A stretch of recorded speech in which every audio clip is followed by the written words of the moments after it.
Assalamualaikum warahmatullahi wabarakatuh. Innal hamdalillah nahmaduhu wa nasta'inuhu wa nastaghfiruh wa na'udzu billahi min syururi anfusina wa min sayyiati a'malina. Man yahdillahu fala mudilla lahu wa man yudlil fala hadiyalah. Ashhadu an la ilaha illallah wahdahu la syarika lah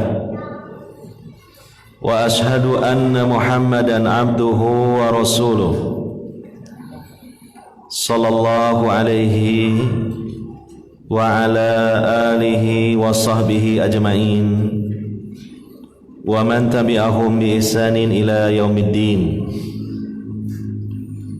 Wa qala tabaraka wa ta'ala fi kitabihil aziz, ya ayyuhalladzina amanu taqullaha wal tanzur nafsum ma qaddamat lighad wattaqullaha innallaha khabirum bima ta'malun. Al-ayah. Amma ba'd. Hadirin wal hadirat, para bapak, para ibu, saudara-saudari sekalian, kaum muslimin yang semoga senantiasa mendapatkan rahmat dan hidayah dari Allah Subhanahu wa taala. Alhamdulillah, kita masih diberi kesempatan oleh Allah Subhanahu wa taala di kehidupan dunia yang terbatas, dan kita masih mendapatkan curahan rahmat serta hidayah dari Allah Subhanahu wa taala. Itulah yang terpenting dalam hidup di dunia. Di atas hidayah, di atas Islam, iman, dan tetap sabar menjalankan ibadah kepada Allah Subhanahu wa taala. Jika kita tetap istiqomah di atas Islam, iman, dan sabar dalam menjalankan ibadah kepada Allah Subhanahu wa taala, maka perjalanan hidup kita ini belum melenceng dari jalan yang lurus. Maka langkah kaki kita ini masih sesuai dengan peruntukan kita diciptakan oleh Allah Subhanahu wa taala dalam hidup di dunia ini. Karena kita diciptakan oleh Allah Subhanahu wa taala dalam hidup di dunia ini adalah untuk akhirat, dengan jalan melaksanakan ibadah kepada Allah Subhanahu wa taala. Dalil yang harus selalu kita dengung-dengungkan di dalam benak kita, dalam hati sanubari kita, adalah surah Ad-Dariyat ayat 56. Wa ma khalaqtul jinna wal insa illa liya'budun. Dan tidaklah aku, kata Allah, menciptakan seluruh jin dan seluruh manusia melainkan supaya mereka beribadah kepadaku. Maka ini yang harus menjadi pedoman kita dalam hidup ini, dan kita selalu bertanya-tanya ke dalam diri kita, apakah langkahku ini dalam hidup ini masih berada di atas koridor ibadah ataukah sudah tidak? Kalau iya, syukuri dan terus bertahan sampai mati. Kalau tidak, segera kembali, karena kita sedang tersesat, dan semua kesesatan ujung-ujungnya ke neraka. Karena Nabi SAW mengatakan wa kulla dolalatin finnar, dan segala bentuk kesesatan, artinya langkah kita, perjalanan kita sudah melenceng dari as-sirat al-mustaqim, jalan yang lurus, satu-satunya jalan yang menghantarkan ke surga, Adapun jalan-jalan yang lainnya menghantarkan ke yang satunya selain surga. Tiada lain, tiada bukan adalah neraka. Ini yang harus kita introspeksikan dan evaluasikan kepada diri sendiri sebelum orang lain. Barulah memikirkan orang lain, keluarga dan seterusnya. Hadirin wal hadirat yang dimuliakan oleh Allah Subhanahu wa taala. Kehadiran kita ke sini adalah karena pertolongan Allah dan hidayah dari Allah Subhanahu wa taala. Semoga ikhlas karena Allah Subhanahu wa taala. Beberapa menit ke depan walaupun hanya sebentar saja, semoga berbarokah, dalam artian semoga menghasilkan tambahan iman, tambahan ilmu dan tambahan pahala dari Allah Subhanahu wa taala. Hadirin wal hadirat yang dimuliakan oleh Allah Subhanahu wa taala. Kita ngaji kembali kitab Riyadhus Shalihin. Bab yang baru, bab ke-14. Babu fil iqtisadi fit ta'ah. Bab bersikap pertengahan, sedang-sedang di dalam melaksanakan ketaatan. Di mana bab ini disebutkan oleh atau ditetapkan oleh Imam Nawawi rahimahullahu taala persis setelah bab sebelumnya, yaitu mengenai bayanu kasrati turukil khair, penjelasan tentang banyaknya jalan-jalan kebaikan. Sehingga tentu setelah kita mengetahui betapa banyaknya jalan-jalan kebaikan, kita terpikat, kita tertarik, kita tersemangati. Bahkan semangat itu begitu menggebu-gebunya. Padahal manusia itu hatinya gampang berubah. Padahal manusia itu satu ketika ada bosannya. Padahal manusia itu suatu ketika ada jenuhnya. Padahal manusia itu suatu ketika tidak selalu mansat, fil mansat, selalu giat, selalu semangat, tapi juga kadang al-makrah, artinya sesuatu yang dia itu lemah semangatnya. Maka demi menjaga stamina dan kestabilan rohaninya agar tetap bisa istiqomah, maka dia harus pandai-pandai mengatur nafas. Karena nafas dalam hidup ini membutuhkan nafas-nafas panjang. Sebab ibadah yang diperintahkan dan dituntut oleh Allah Subhanahu wa taala itu adalah sepanjang hayat di kandung badan.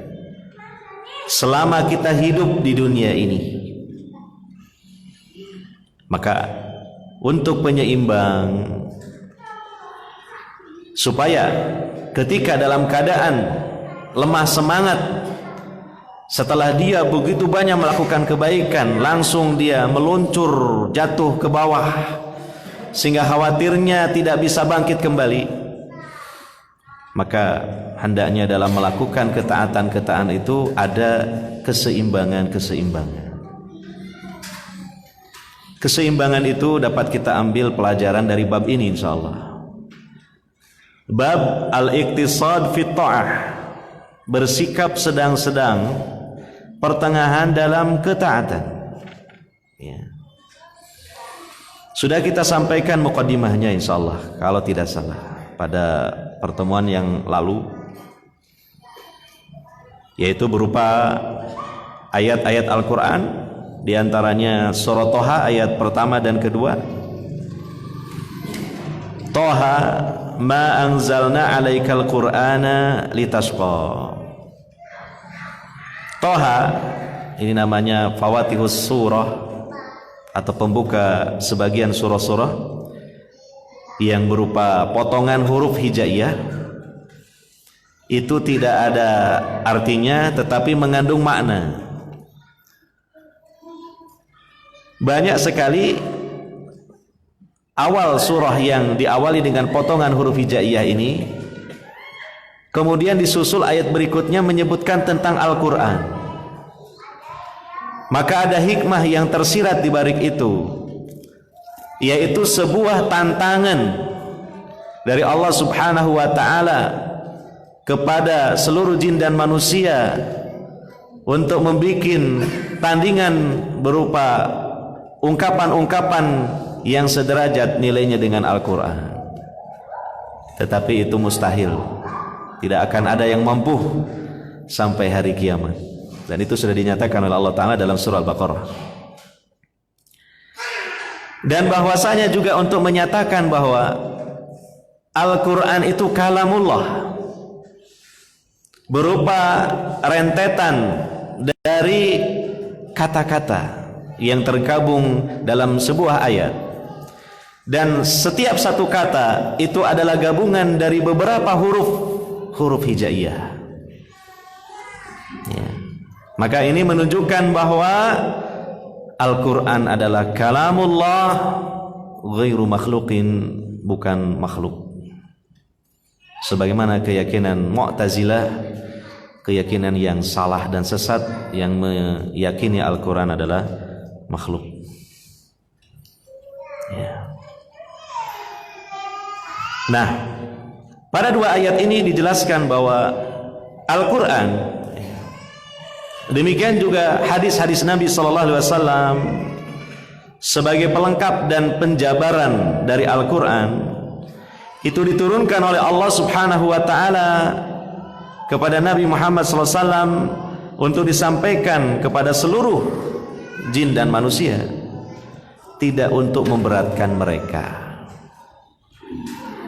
justru untuk menyelamatkan dan membahagiakan mereka ya. Tujuannya bukan untuk memberatkan, tujuannya bukan semata-mata membebani, justru untuk memberikan bimbingan, solusi,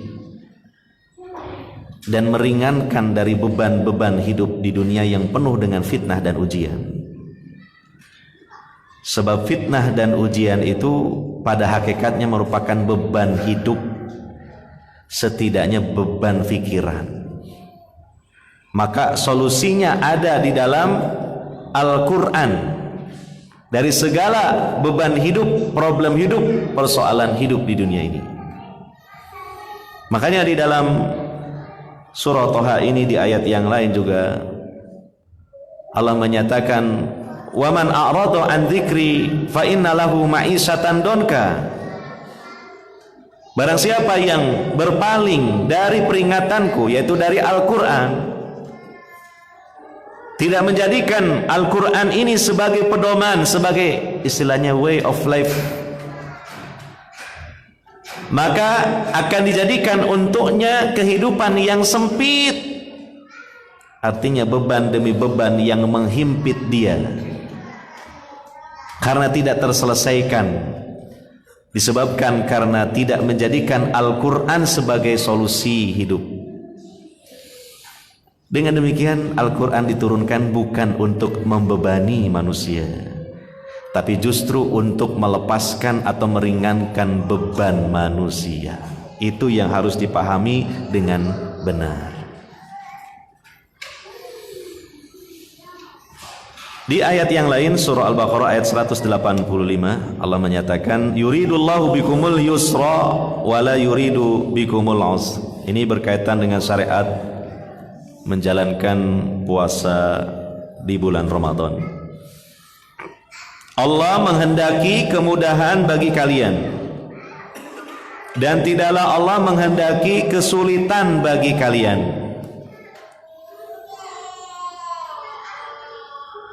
Kalau ternyata kita dalam melaksanakan syariat ini ada keberatan dan kesulitan, kemungkinan itu ada yang salah pada diri kita, karena semata-mata berlandaskan semangat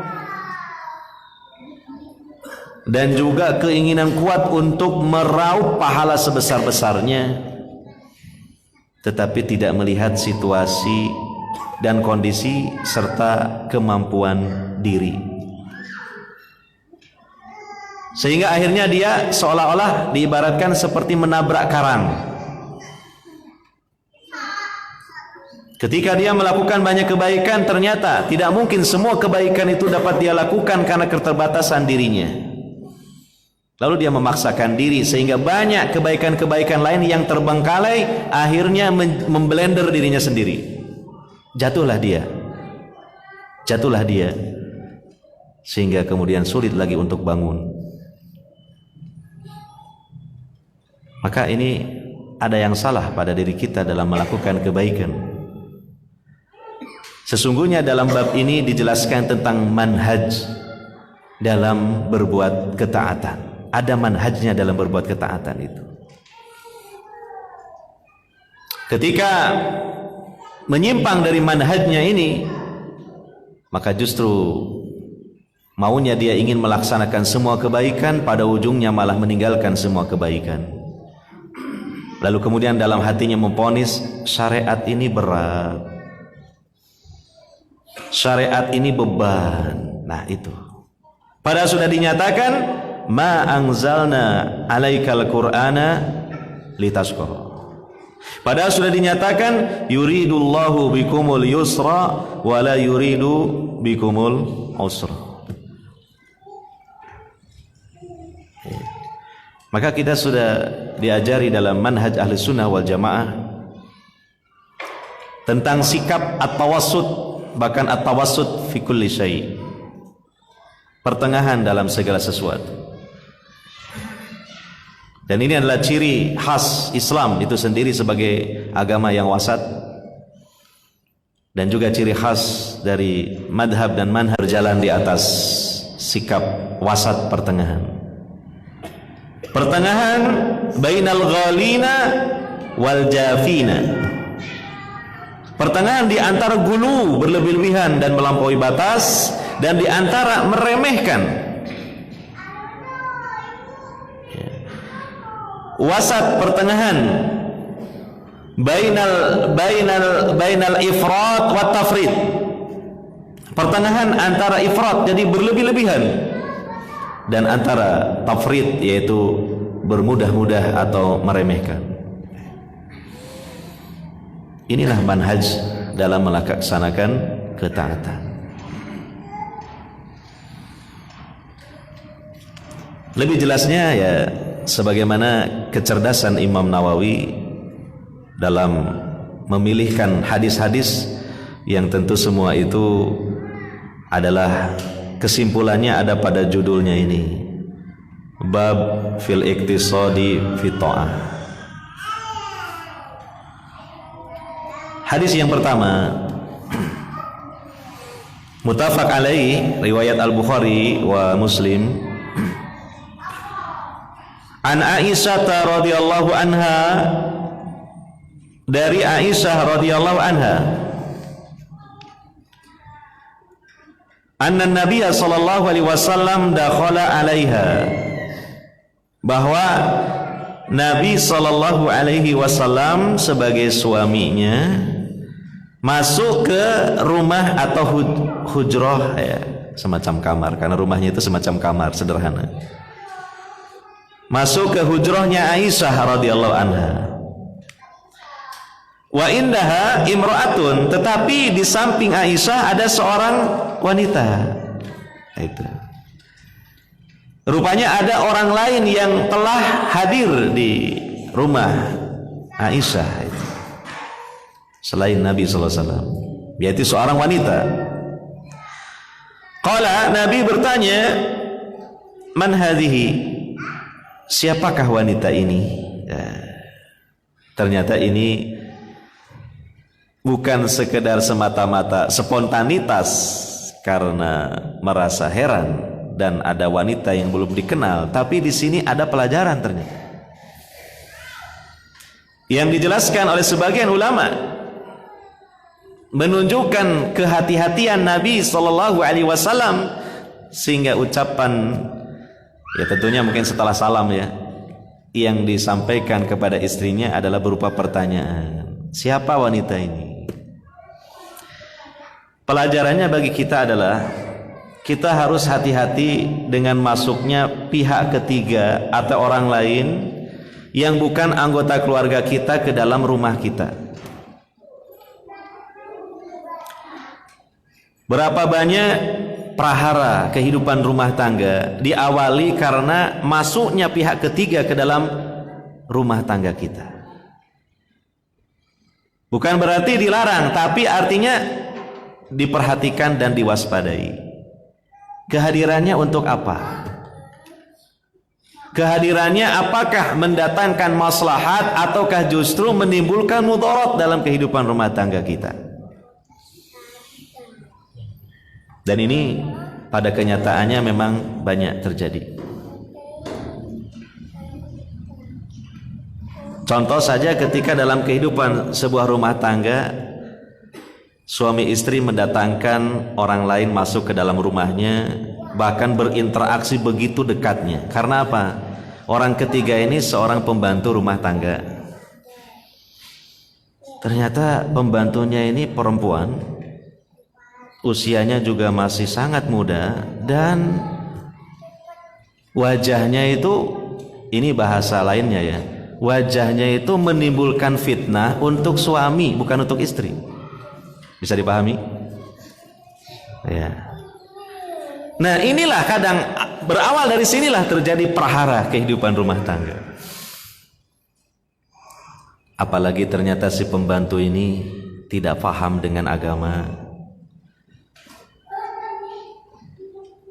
Suami istri juga yang mendatangkan ini pun kurang perhatian untuk membenahi agama pembantunya. Kebiasaan lama di rumahnya si pembantu ini dibawa ke rumah yang baru milik majikannya ini. Dengan cara berbicaranya, dengan cara bersikapnya, dengan cara berbusananya. Nah, itu. Hingga akhirnya terjadi fitnah yang memilukan, terutama bagi sang istri. Karena akhirnya si suami selingkuh dengan pembantunya ini. Ketika istrinya tidak di rumah, yang ada berduaan antara si suami dengan si pembantunya. Maka terrealisasilah program setan di situ. Nah ini contoh masalah kehadiran orang ketiga dalam rumah tangga kita ini. Harus kita perhatikan itu. Untuk apa? Tujuannya apa? Apakah ini nanti mendatangkan manfaat ataukah menimbulkan mudarat? Walaupun mungkin itu seseorang yang masih kerabat istrinya mungkin, dan seorang wanita juga. Tetapi seringnya berkunjung, nah kecuali kalau sesekali saja wajar silaturahim. Kalau sering berkunjung lalu di situ asyik ngobrol dengan istri kita, sekian jam waktu teralokasikan hanya untuk melayani dan ngobrol dengan si kerabat ini. Jatah untuk memperhatikan suami pun terkurangi. Dilihat juga dari obrolannya itu tidak mendatangkan manfaat, kadang menimbulkan mudarat. Karena apa? Si wanita ini ngobrol suka menggibah.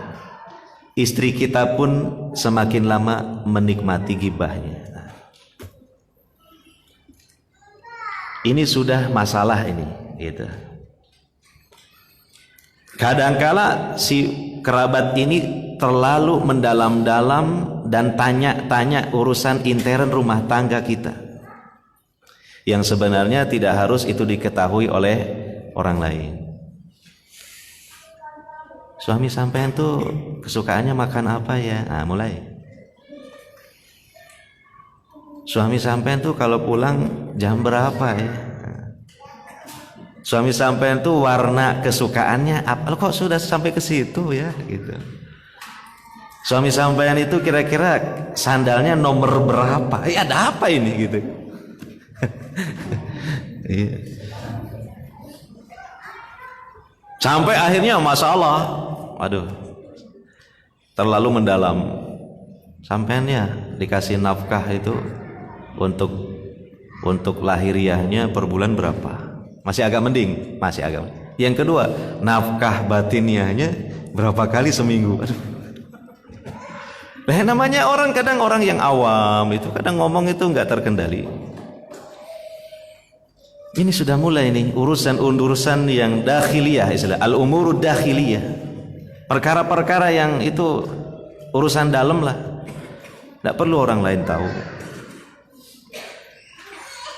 Belum yang lainnya itu. Atau kadang mungkin dia bercerita tentang suami dia sendiri. Suami saya itu, waduh, gajinya itu gede banget. Tiap bulan ngasih sekian. Nah, istri kita mulai itu karena ada perbandingan seperti itu. Bukan perbandingan madhab. Perbandingan madhab itu malah jadi bijak dalam fikih. Ini bukan perbandingan pendapatan dari antar suami. Nah, mulailah si istri berpikir, iya, enak ya, dapat gajinya segitu, ngasih ke istrinya segitu, sedangkan suamiku kayak gini. Tuh, sudah mulai ada noktah-noktah penyakit di hati istri kita. Iya. Bahkan dijelaskan oleh para ulama, sekalipun itu seseorang adalah ibunya sendiri, artinya ibu dari istri kita, mertua kita, maka hendaknya kita pantau juga seringnya untuk hadir ke rumah kita. Karena kadangkala ada mertua-mertua yang tipenya tidak bijaksana, sehingga membawa tema-tema yang mengundang fitnah di rumah istri kita atau di anaknya itu. Maka harus kita pantau. Kira-kira apa itu obrolannya sampean dengan ibu itu apa saja sih? Nah, oh ya, masih baiklah. Kalau ternyata ceritanya gini-gini, waduh, jangan diteruskan. Tegurlah ibunya, jangan bahas itulah. Nah ini, jadi intinya dari pelajaran Nabi Sallallahu Alaihi Wasallam ini begitu besar manfaatnya bagi kita, terutama dalam urusan berumah tangga. Ya. Ketika Nabi Sallallahu Alaihi Wasallam datang ke rumah Aisyah, lalu menjumpai ada wanita lain di situ, Nabi bertanya, man hadihi? Siapa wanita ini? Nah, itu. Jadi saya ulangi lagi. Salah satu pemicu terjadinya prahara kehidupan rumah tangga karena masuknya pihak ketiga dalam urusan rumah tangga kita, yang tujuannya bukan untuk kebaikan tapi malah menimbulkan keburukan. Tapi kalau tujuan untuk kebaikan, tafadhol, ahlan wa sahlan bikum. Itu ada banner di situ. Tapi kalau tujuannya untuk malah menambah masalah, nah hendaknya kita waspadai. Qalat, Aisyah menjelaskan dari pertanyaan suaminya Nabi sallallahu alaihi wasallam, hadhihi fulanatun, ini si fulanah lah, ya, mungkin disebutkan namanya siapa. Tadhkuru min salatiha, dia menyebutkan dari salatnya. Nah, jadi ini urusannya urusan akhirat malah nih. Kehadiran wanita ini dalam masalah urusan agama, urusan akhirat. Ya. Jadi menyebutkan si wanita ini tentang sholatnya yang banyak sekali. Maka Nabi SAW mengatakan, mah alaikum bima tutikun. Cukup, itu. Hendaknya kalian melakukan sholat sesuai dengan kemampuan kalian. Jangan terlalu memaksakan diri. Kalau nanti memaksakan diri berlebih-lebihan dalam sholat, maka akan menabrak kewajiban-kewajiban lain, atau akan terganggunya hak-hak yang lain yang kemudian kita tidak bisa memenuhinya. Fa wallahi la yamalullahu, maka demi Allah, Allah tidak merasa bosan. Hatta tamallu, sehingga kalian sendiri yang merasa bosan. Ya, berarti manusia itu ada kebosanannya. Sedangkan Allah, yang mana kita di dalam melaksanakan ketaatan karenanya, karena Allah, dan karena mengharap pahala darinya, tidak akan pernah bosan. Tidak Allah mengalami kelelahan dan kecapean. Sifat bosan ditolak dalam diri Allah Subhanahu wa ta'ala. Tetapi kebosanan ada pada makhluk, ada pada manusia. Ya. Kalau sudah bosan dalam melakukan kebaikan, khawatirnya akhirnya kebaikan itu ditinggalkan secara total. Ya. Wa kana ahabbuddin ilaihi, dan adalah agama yang paling dicintai oleh Allah, madawama sahibuhu alaihi, kebaikan ketaatan yang dilakukan oleh pelakunya secara terus-menerus, secara kontinu, berkesinambungan. Itu justru yang lebih atau paling dicintai oleh Allah Subhanahu wa ta'ala. Bukan banyak, tapi setelah itu tidak terus sama sekali. Tapi yang terus menerus, sekalipun kecil, sekalipun sedikit, apalagi kalau banyak dan besar. Karena juga itu menunjukkan prestasi seorang hamba di hadapan Allah. Dengan kontinuitas dan kesinambungan dari amal baiknya itu menunjukkan dia betapa seorang yang sabar. Karena kontinuitas itu tidaklah mudah. Dan itu menunjukkan semangat ibadahnya itu stabil. Gitu.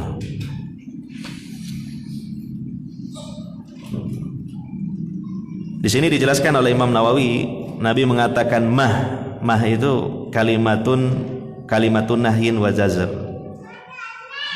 kalimat larangan. Dan yang dimaksud dengan la yamalullah, tidaklah Allah merasa bosan, maknanya adalah la yaqta'u thawabahu ankum wa jazaa'a a'malikum. Tidaklah Allah memberhentikan atau memutus pahalanya untuk kalian dan balasan dari amal-amal kalian. Terus, kalau kalian berbuat baik dengan ikhlas dan ittiba kepada Nabi SAW, dicatatkan pahala. Tidak kemudian ketika hamba melakukan ibadah ikhlas dan sesuai dengan tuntunan Nabi, kemudian gak dicatatkan. Karena Allah tidak mengalami kelelahan, karena Allah tidak mengalami kebosanan. Malah mungkin kitalah yang justru bosan dan lelah.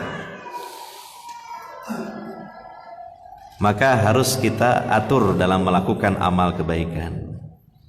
Ada manajemen di dalam melakukan amal kebaikan, sehingga semuanya bisa berjalan secara seimbang dan berimbang. Iya. Nah, contohnya ya, kadang ya, di antara kita yang semangat luar biasa ya, ketika ada amal-amal yang sifatnya sosial, yang sifatnya itu untuk kepentingan umat dan kaum muslimin, juga harus lihat. Kita juga punya kewajiban kepada orang-orang yang di belakang kita, istri kita, anak kita. Itu kan lebih utama. Nabi SAW mengatakan 1 dinar yang diinfakkan untuk jihad fisabilillah, 1 dinar yang diinfakkan untuk menolong orang miskin, 1 dinar yang digunakan untuk memerdekakan seorang budak, dan 1 dinar yang dinafkahkan untuk keluarga. Ternyata yang paling besar pahalanya yang mana? Yang terakhir. 1 dinar yang diinfakkan untuk keluarga, karena itu yang wajib, bahkan wajib aini, fardu ain. Nah, terkadang kita kurang bijak. Maksudnya kurang bijaksana, kurang bijak sini. Bijaksana tapi tidak bijak sini gitu. Ini bahasa biar kamu nggak ngantuk lah ya. Kita tumpah ruahkan segala potensi untuk umat, yang di rumah dilupakan. Kita menjadi relawan untuk aksi-aksi kemanusiaan, tapi menjadi tegawan untuk keluarga kita. Tego nang keluarga nih. Iya, ditinggalkan berminggu-minggu nggak ditinggali nafkah. Akhirnya keluarganya tretean. Sampai ngutang-ngutang untuk sekedar makan. Ketika ditanya, loh sampean mbak sampai segininya kenapa? Kemana suami sampean? Ya suami saya pergi berminggu-minggu, berbulan-bulan jadi relawan. Nah, relawan untuk orang lain, tegawan untuk keluarganya sendiri. Tego itu. Jadi harusnya relawan untuk semuanya, sehingga semuanya pun merasa rela. Gitu. Itu kesalahan. Jadi dalam beramal baik itu ada manhajnya, ada manajemennya. Ya. Makanya sempat ya dalam hadis yang sahih dalam kitab Imam Bukhari, Adabul Mufrad, ada seseorang yang mau hijrah, tapi orang tuanya belum berkenan sehingga menangisi hijrahnya si anak ini. Lalu anak ini datang kepada Nabi SAW. Kata Nabi, jangan dulu hijrah. Kamu dampingi dulu kedua orang tuamu. Jadikan mereka itu tertawa sebagaimana sebelumnya kamu telah menjadikan keduanya menangis. Inilah Rasulullah SAW. Bahwa di dalam beramal kebaikan itu ada nilai-nilai kebijaksanaan, keseimbangan dan perimbangan. Sehingga semua bisa berjalan dengan baik, sehingga mungkin semua kewajiban-kewajiban bisa terpenuhi. Ya, nah, jadi tidak cukup ya kita beramal kebaikan itu hanya dengan modal semangat, niat yang ikhlas dan rakus dengan nilai pahala saja. Ada ilmunya, ada manhajnya, ada manajemennya. Karena saya sendiri di lapangan itu dicurhati oleh sebagian ibu-ibu. Jangan tersinggung ya. Ini saya mewakili para ibu soalnya. Ustaz tuh suami saya tuh sekarang jarang di rumah tuh. Alasannya latihan panahan gitu. Latihan panahan bagus.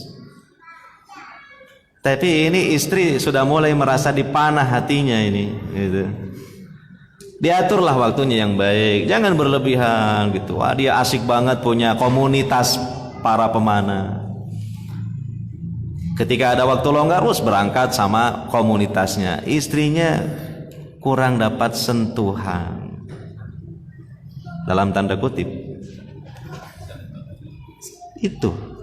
Akhirnya curhat ke saya. Oh iya juga, ini memang gak gampang jadi orang soleh ini gitu. Gak gampang jadi orang soleh ini ternyata. Jadi kita harus evaluasilah. Bukan berarti saya juga yang terbaik dan terdepan loh dalam masalah manajemen aktivitas, bukan. Sama belajar kok ya. Untuk kita semua. Gitu. Di belakang kita ada gerbong. Ini kadangkala luput dari perhatian kita.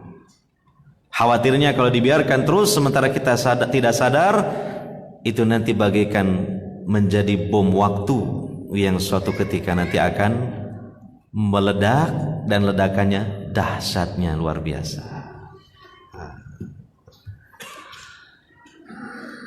Disinilah pentingnya manhaj dalam beramal soleh, melakukan ketaatan.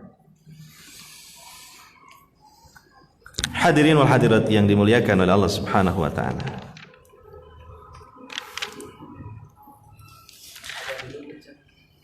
Waktunya adzan? Adzan dulu silakan ya.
Alhamdulillahirabbil alamin wassalatu wassalamu ala nabiyyina Muhammadin wa ala alihi washabihi ajmain, amma ba'd.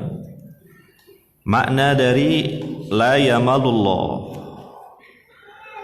artinya la yaqta'u thawabahu ankum wa jazaa'a a'malikum.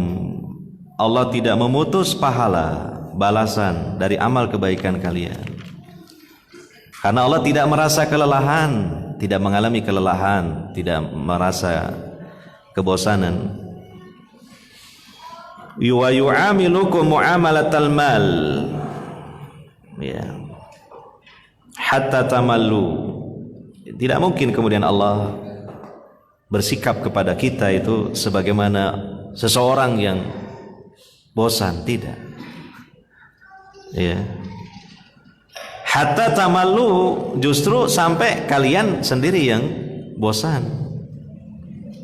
Fatatruku, lantas kalian malah meninggalkan amal kebaikan itu.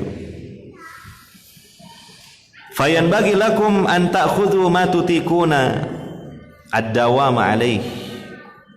Maka selayaknya bagi kalian untuk mengambil atau memilih apa-apa yang kalian mampu, yang sekiranya bisa dawam, bisa berkesinambungan. Liyaduma sawabuhu, supaya pahalanya pun berkesinambungan. Wa fadluhu alaikum, dan keutamaannya terus kalian dapatkan. Itu saya sendiri ya mengalami lah hal-hal begitu itu. Contoh lah, kemarin diminta teman untuk ngisi pengajian daerah Ngoro sana. Saya tanya berapa kilometer jaraknya. Oh sekian. Kalau naik sepeda motor itu butuh waktu berapa jam? Kemudian kira-kira situasi lalu lintasnya biasanya lancar apa macet? Oh, kalau pulang pergi berarti sekian jam. Belum untuk waktu taklimnya. Saya katakan kepada yang minta untuk taklim ini, sebentar Pak, saya belum bisa memutuskan. Saya mau musyawarah dulu dengan istri saya. Ternyata setelah dirembukkan dengan istri itu, waduh, gak usahlah, sampean loh sering di luar, jarak sedikit waktunya untuk kami dan anak-anak. Nah itu loh. Ya memang taklim itu juga dakwah kebaikan, tapi mendampingi keluarga, memberikan hak-hak mereka itu kewajiban dan kebaikan. Dan kalau tidak, itu dosa dan keburukan. Akhirnya saya katakan, mohon maaf Pak, saya tidak bisa, karena ini situasi keadaan saya rumah tangga ini masih kurang lah waktunya untuk mereka. Mohon dicari aja pengajar yang lain gitu. Nah itu contoh saja. Saya belajar itu menerapkan manajemen dalam melakukan ketaatan gitu.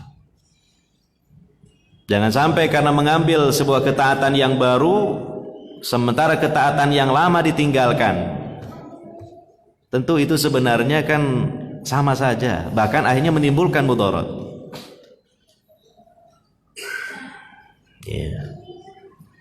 Maka pandai-pandailah kita untuk bisa mengatur itu semua.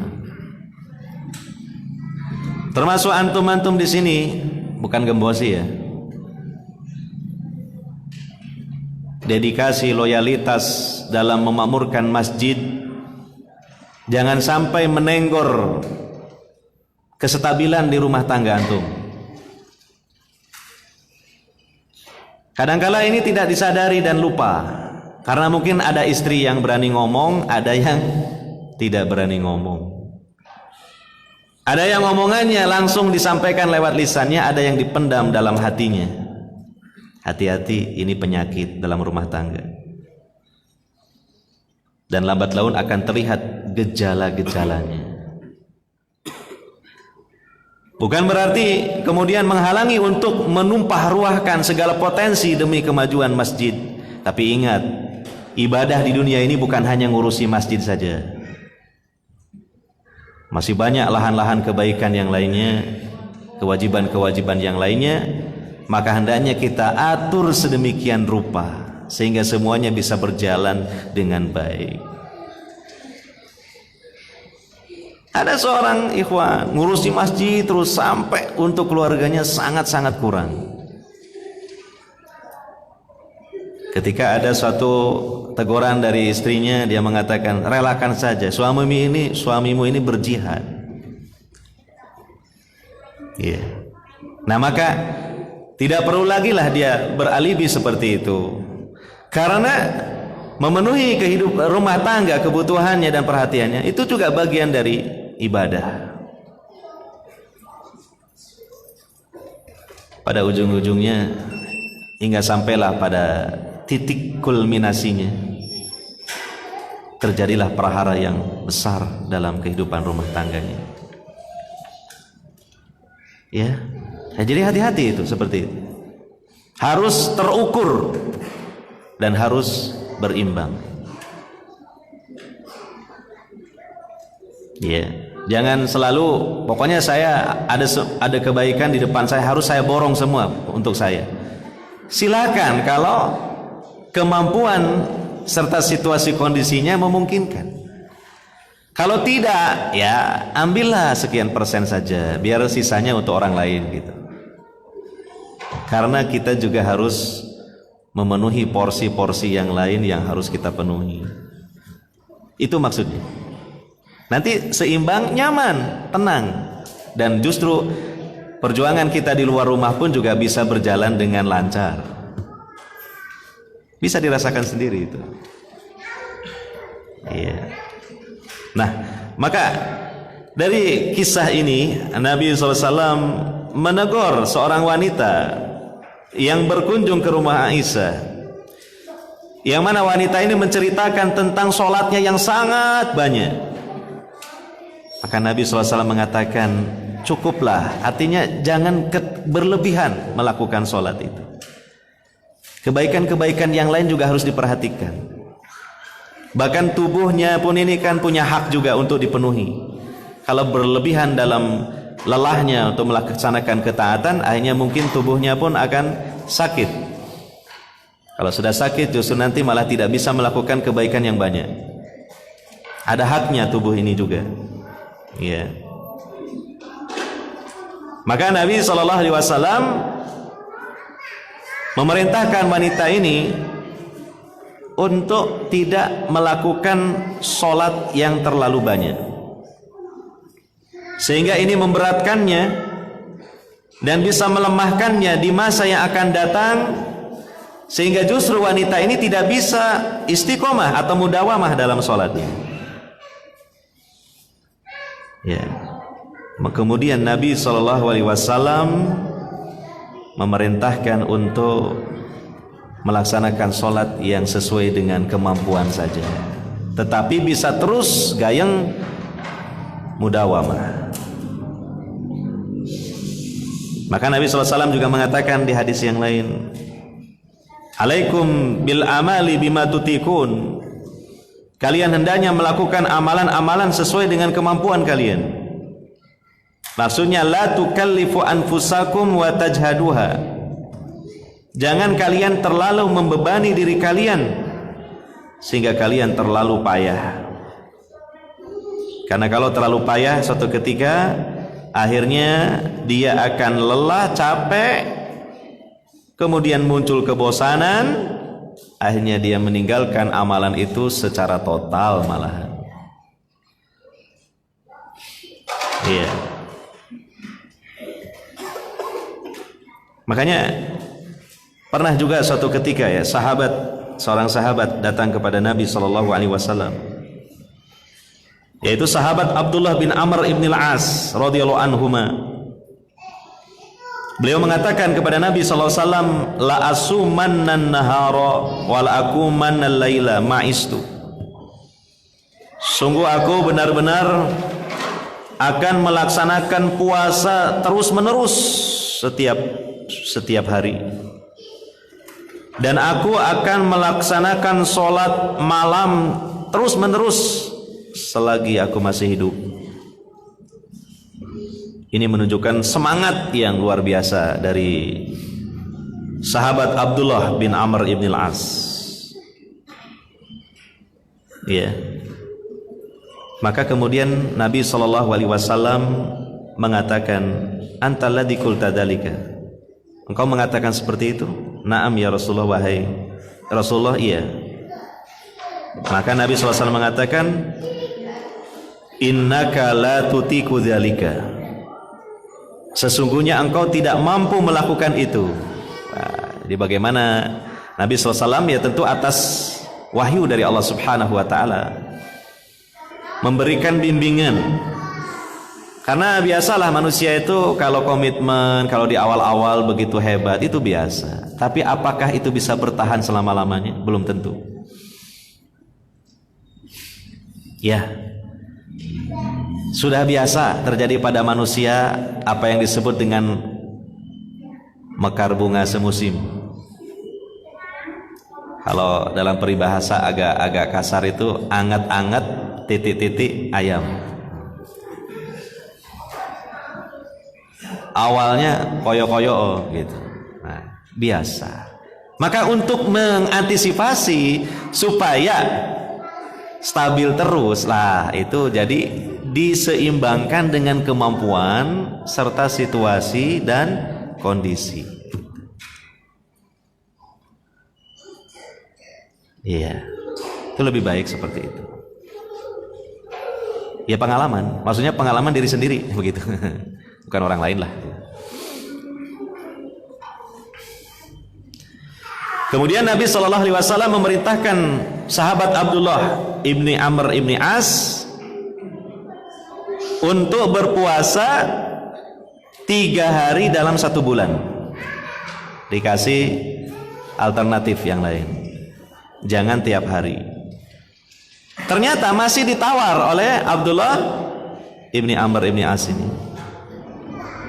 Inni utiku aktsara min dzalika. Saya mampu untuk melakukan puasa lebih dari itu lagi. Maka Nabi SAW memberikan lagi alternatif yang berikutnya. Untuk berpuasa sehari puasa dan sehari berikutnya tidak puasa. Puasa sehari berikutnya enggak, berikutnya lagi puasa lagi, kemudian enggak. Terus begitu. Ternyata masih ditawar lagi oleh Abdullah ibni Amr ibni Al-As. Saya mampu untuk melakukan lebih dari itu. Saya ulangi ya, keliru saya kelewat bacanya. Nabi memberikan pilihan, engkau puasa sehari lalu berbuka 2 hari. Ternyata Abdullah bin Amr belum puas. Dia mengatakan saya mampu melakukan lebih dari itu. Maka Nabi mengatakan kamu puasa sehari lalu berikutnya tidak puasa, berikutnya lagi puasa dan seterusnya. Ternyata Abdullah bin Amr masih juga istilahnya belum puas. Saya mampu lebih dari itu. Maka Nabi mengatakan la aktsara min dzalika, tidak ada yang lebih banyak dari itu. Ini puasa Nabi Daud. Sudah sampai di situ aja. Notop sampai di situ. Padahal sebenarnya dilihat dari tantangannya istilahnya, tantangan dari Abdullah bin Amr, dia merasa dirinya mampu untuk melakukan lebih dari itu gitu. Jadi tidak puasa berbuka, tidak puasa. Mungkin maunya puasa berbukanya sehari gitu. Nanti puasa berapa hari berbukanya sehari. Dia mampu, tapi Nabi mengatakan enggak. Itu sudah final yang disebut dengan puasa Nabi Daud gitu. Dan ternyata di kemudian hari apa yang dipesankan oleh Nabi SAW itu dia rasakan sendiri gitu. Karena dia melaksanakan puasa Nabi Daud pun kadangkala merasa berat. Terbuktilah apa yang telah diprediksikan ya, oleh Nabi SAW tentang kemampuan seorang manusia itu. Ya. Di awal-awal kelihatannya sepertinya semangat dan kuat. Ternyata karena melakukan ibadah itu seumur hidup, mungkin ada saja sandungan-sandungannya ya. Suatu ketika kesandung, mungkin ada masalah dan sebagainya. Ternyata merasa berat juga di puasa Nabi Daud. Nah itulah benar kata Nabi SAW. Hadirin wal hadirat yang dimuliakan oleh Allah Subhanahu wa taala, sepertinya dengan adanya kertas pertanyaan ini isyarat juga bahwa pengajian kita cukupkan sampai di sini ya. Apalah artinya kita membahas keseimbangan dan pertengahan dalam beramal kalau pengajiannya juga terlalu lama dan melampaui batas dari waktu yang sudah dijatahkan. Kita bacakan saja sebuah pertanyaan.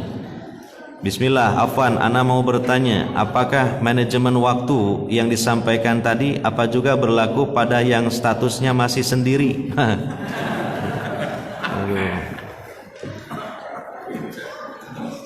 Lajang ya, masih lajang gitu ya. Terutama pada anak dan orang tuanya, di mana si anak banyak terpakai waktunya untuk kerja dan menyisihkan waktu lainnya untuk menuntut ilmu. Bagaimana nasihat antum untuk perihal seperti ini? Ya, iyalah, manajemen waktu harus kita terapkan oleh kita semua ya. Semenjak kita remaja, bahkan kalau bisa semenjak kita balik. Karena semenjak kita balik sudah mulai amal-amal kita ini dicatat oleh Allah lewat para malaikat pencatat. Status kita itu berubah dari ghairu mukallaf menjadi mukallaf. Mukallaf artinya sudah ditugasi oleh Allah untuk melaksanakan syariat yang banyak. Syariat ini begitu banyaknya. Maka kalau kita tidak sedini mungkin belajar memanage waktu, kita akan kedodoran. dan akan terjadi amburadulnya aktivitas kita. Dan Islam ini memberikan pesan di belakang syariat bahwa kita harus pandai memanage waktu. Pertama, berapa banyak Allah bersumpah dalam Al-Quran dengan potongan-potongan waktu, ya. Wal asri, was subhi, wal laili, wan nahari, wad duha. Ini artinya betapa pentingnya waktu, sehingga diharapkan setiap pribadi muslim dan muslimah memiliki kecemburuan terhadap waktu. Waktu begitu berharga bagi seorang muslim dan muslimah. Itu yang pertama. Yang kedua, kita lihat dari syariat-syariat Islam ini betul-betul memperhatikan waktu. Artinya kita harus pandai mengatur waktu. Contoh yang paling jelas, sholat. Allah mengatakan dalam Al-Quran, Inna sholata kanat alal mu'minina kitaban mawquta. Sesungguhnya sholat itu atas orang-orang yang beriman diwajibkan pada waktu-waktu yang telah ditentukan. Nah, karena waktunya ditentukan berarti kita harus belajar disiplin. Karena sholat itu ada waktunya, ada awalnya, ada akhirnya. Tidak sewaktu-waktu, tidak sesuai maunya kita. Enggak. Ini sudah secara tidak langsung disadari atau tidak. Dengan syariat sholat yang kita laksanakan ini kita dilatih untuk bisa manajemen apa? Waktu. Sholat subuh coba tuh. Kalau kita nggak pandai manajemen waktu dan aktivitas, kebablasan seringnya. Harus bangun dini hari. Ya, demikian waktu-waktu yang lainnya, kecolongan kita. Maghrib coba, itu sebentar waktunya. Maghrib ke Isya itu waktu yang paling sebentar.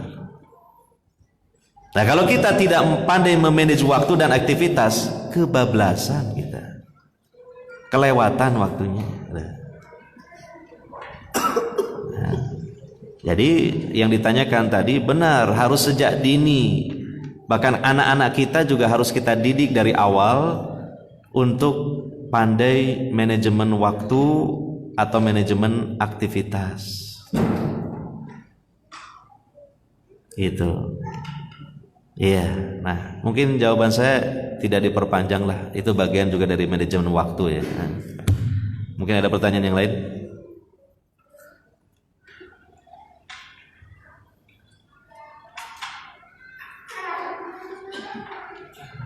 Nah, kalau tidak ada kita cukupkan sampai di sini.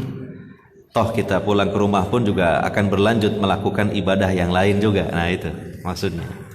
Iya. Demikian kurangnya dari saya dan minta maaf, lebihnya dari Allah Subhanahu wa taala. Subhanakallahumma wa bihamdika asyhadu an la ilaha illa anta astaghfiruka wa atubu ilaik. Wa sallallahu ala nabiyyina Muhammadin wa ala alihi wa sahbihi ajmain. Wassalamualaikum warahmatullahi wabarakatuh.